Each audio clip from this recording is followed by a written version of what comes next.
Bueno, aquí hay una foto de Lenin. Lenin y sus secuaces descalificaban al adversario político mediante la técnica de la animalización. Insectos peligrosos, piojos, escorpiones, y hay muchos más, ¿no? Y esto está en el libro negro del comunismo, de Stéphane Courtois y otros, Planeta, Barcelona, 1998, páginas 838 y siguientes. O sea, la técnica de la animalización no es nazi, viene del bolchevismo. Y el bolchevismo es un mesianismo judío, con judíos promoviendo esto, como Zinoviev, que ya tiene preparados 10 millones de personas para exterminar, o Trotsky, que son los personajes, y el propio Lenin, evidentemente. Joder, todos los caminos llevan a Israel y todavía no existía, pero es que no falla, ¿eh? Madre mía. Y esto es anterior al fascismo. En todo caso, los fascismos lo copiaron y sí, acusaban a los judíos de virus, ¿eh? Pero eso no lo inventaron ellos. Ellos respondieron a quienes hacían esto con la misma moneda. Misma etiqueta, ¿eh? Después de que exterminaran a 7 millones. Cuando Hitler invade la Unión Soviética, el régimen que se instauró allí ya había exterminado a 13 millones de personas. Joder. Y el holocausto no había empezado, porque invaden en 1941, el holocausto es posterior. El holocausto es respuesta a los bombardeos terroristas angloamericanos. Y sabemos que no estaba dirigido por la tesis funcionalista, que esto fueron reacciones espontáneas de personas que se vieron afectadas por esos bombardeos atroces, se vengaron con los judíos prisioneros, ¿no? Porque había un libro que había instigado, hecho por un judío, que se llama Kaufmann, que había instigado al exterminio del pueblo alemán. Y entonces esas fueron las reacciones, porque entendieron que esos bombardeos eran la aplicación de ese programa, de un libro, Germany Mus Peris, escrito por un judío, Theodor N. Kaufmann, y escrito antes del Holocausto, porque ese libro es también de 1941, y fue conocido en Alemania, en todos Estados Unidos. Hubo algunos periódicos estadounidenses dijeron que aquello era una atrocidad, pero otros lo aplaudieron. Pues lo que pasaría a día de hoy, se empiezan a suceder cosas como las que hay descritas en ese libro, ¿no? De Mark Wright, ¿no? Creo que se llama.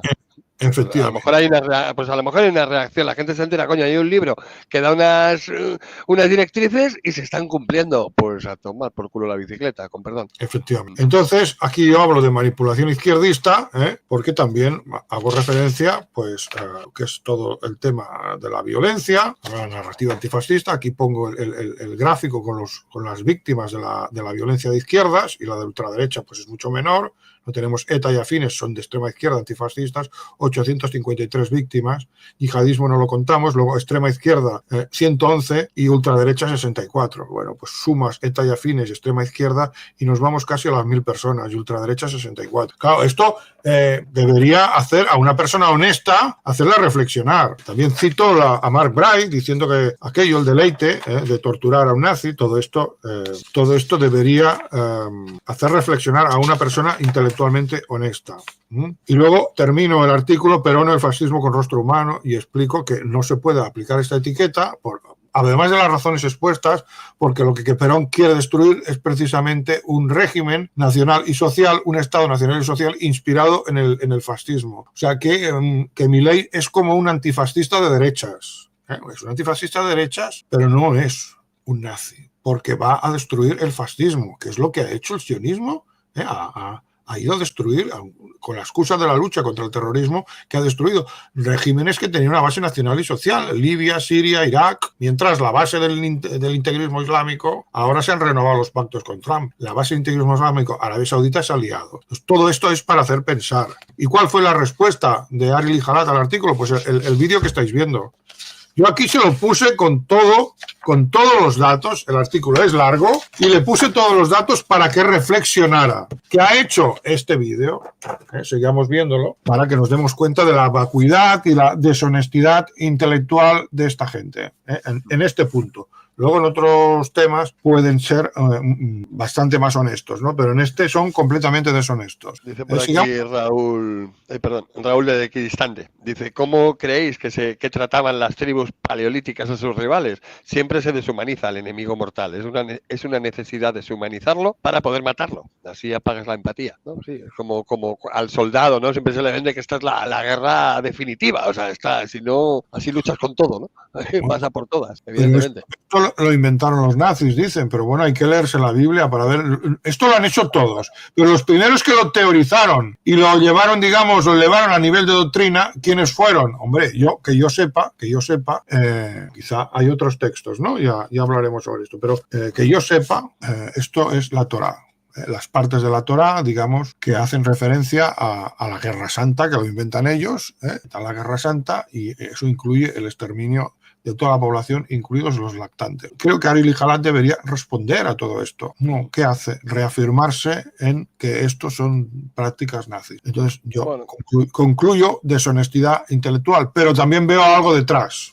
Porque en esto está también Roberto Navarro y veo algo detrás y yo pongo ahí que se va a hacer un frente antifascista y unas horas después, o sea, después de mi artículo, Roberto Navarro habla exactamente de lo mismo, en otro vídeo, me quedo de piedra. Pues digo, ¿cuándo ha sido publicado esto? Yo publiqué mi artículo pues un día antes y aquel vídeo ha salido hace una hora y está hablando exactamente de lo que yo he dicho y además recogiéndolo como algo positivo cuando yo digo será una falsificación del peronismo. Pero bueno, pueden ser casualidades, ¿no? Yo creo que han leído el artículo. Seguro. Bueno, está teniendo visitas. Bueno, llevamos 3 horas y 20, te lo digo por ti. Vale, seguimos con el vídeo, que ya no me queda mucho más. Hay un documento que se escribió el 20 de enero de 1942. Estoy leyendo un artículo de La Vanguardia escrito por Eduardo Martín de Pozuelo, que consiguió un documento de los nazis escrito el 20 de enero del 42. Se juntaron 15 jerarcas nazis en la residencia de Heydrich. Heydrich era uno de los jerarcas nazis más importantes. Estuvo Adolf Eichmann, que fue uno de los nazis que se escondió aquí en la Argentina, en un caserón del barrio berlinés de Wannsee, y en menos de una hora pusieron en marcha la solución final con el fin de eliminar a 11 millones de judíos. Aquel plan criminal, estoy leyendo esta nota, tuvo su soporte teórico previo. No sé si está hablando, porque es la típica la reunión de Wannsee, ¿no? Donde se reunieron y dice, no, esto no está reconocido como una planificación del Holocausto. Aquí lo que se habla es de deportar a los judíos a Europa del Este. Y fue un plan que no se aplicó. Esto lo tengo en un artículo de filosofía crítica y este plan no se aplicó, no se llegó a aplicar porque no se pudo deportar a los judíos más al este de Polonia. O sea, el plan implicaba que Polonia era una estación de paso y luego se les enviaba a Rusia, a los territorios del este. Bueno, y se entendía que las condiciones de esa deportación serían duras y una parte de la población caería pues exhausta y tal, pero no es un plan de exterminio, es una deportación y no se llevó a la práctica, porque ahí no se planificó llevar a los judíos a cámaras de gas. No, ahí se habla de deportarlos al este. Entonces los historiadores no lo reconocen y por eso existe la escuela funcionalista, que no es la revisionista, es una escuela académica reconocida, que dice que no hay ningún plan organizado por el Estado alemán para exterminar a los judíos, que eso fueron iniciativas que se tomaron desde los niveles medios y bajos de la burocracia, y yo añado que fueron como respuesta, como represalia de los bombardeos terroristas aliados. O sea, es falso lo que está diciendo. En Wannsee no se planificó el exterminio de los judíos en cámaras de gas. ¡Falso!